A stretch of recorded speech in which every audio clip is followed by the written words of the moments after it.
Olá, pessoal, bem-vindos ao quadro. Nesta aula, nós vamos falar sobre as esferas. Imagine uma região delimitada no espaço por uma circunferência de raio igual a R. O raio é a distância que vai do centro O até o ponto P1 que está sobre a circunferência. Se eu marcar nessa região um ponto P1 e traçar o segmento que vai do centro até P1, nós podemos observar que esse segmento é menor que o raio. Da mesma forma, o segmento que liga o ponto P3 ao centro O também é menor que o raio. Todo ponto cujo segmento que o liga até o centro O for menor que o raio, pertence a essa região que nós vamos chamar de esfera. Se eu fizer um quarto ponto, o ponto P4, eu posso dizer que P4 não pertence à esfera porque o segmento que liga O até o ponto P4 é maior que o raio dessa esfera. Então, P4 não pertence à esfera, ok? A esfera, ela surge a partir da rotação de um semicírculo em torno de um eixo E. Então, quando esse semicírculo gira em torno do eixo E, ele determina no espaço uma região chamada de esfera, um sólido chamado de esfera, que nós podemos representar com uma figura como esta aqui, ok? Bom, as esferas podem ser divididas em diversas partes que nós vamos chamar de seções.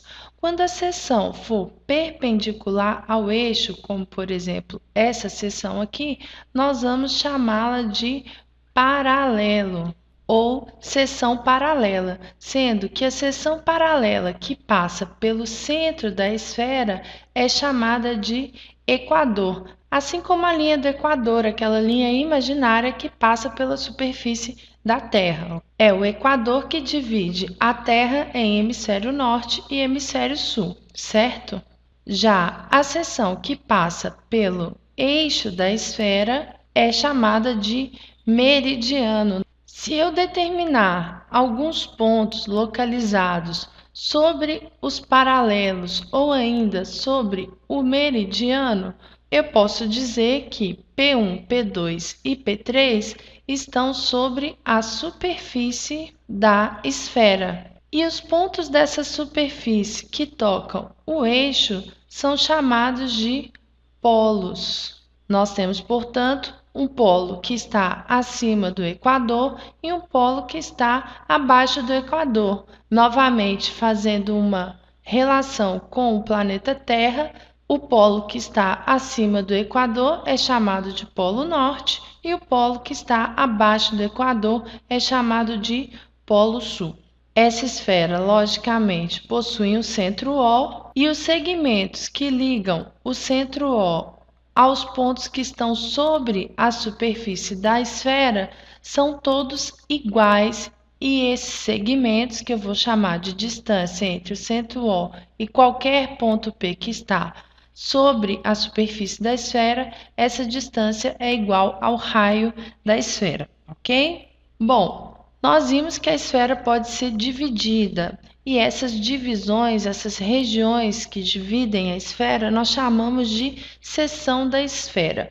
Nós vimos que algumas seções são paralelas, ou seja, perpendiculares ao eixo E a seção do meridiano é uma seção que passa sobre o eixo E, ok? Essa seção é uma seção longitudinal. Mas nós vamos falar aqui apenas das seções que são paralelas. Toda seção de esfera tem a forma de um círculo e a seção paralela que passa pelo centro da esfera é a seção de maior área, ou seja, o círculo máximo. Relembrando que a linha que delimita essa seção é a linha chamada de equador, ok? Bom, mas nem toda seção ela passa pelo centro O da esfera. Algumas seções são determinadas a uma distância que nós vamos chamar de distância D do centro O. Essas seções também possuem um raio que vai do centro da seção até a superfície da esfera, que nós vamos chamar de S. E a distância que vai do centro da esfera até a superfície da esfera, aqui no ponto A, é o raio dessa esfera. Vocês podem ver que o triângulo OMA é um triângulo retângulo cuja hipotenusa é igual a R. Então, nós podemos dizer que o R ao quadrado é igual ao D ao quadrado mais o raio S ao quadrado, que é o raio da seção, ok? Bom, a partir daqui, nós já podemos determinar as áreas e o volume de uma esfera, mas isso nós veremos na próxima aula. Espero que vocês tenham gostado e continuem estudando.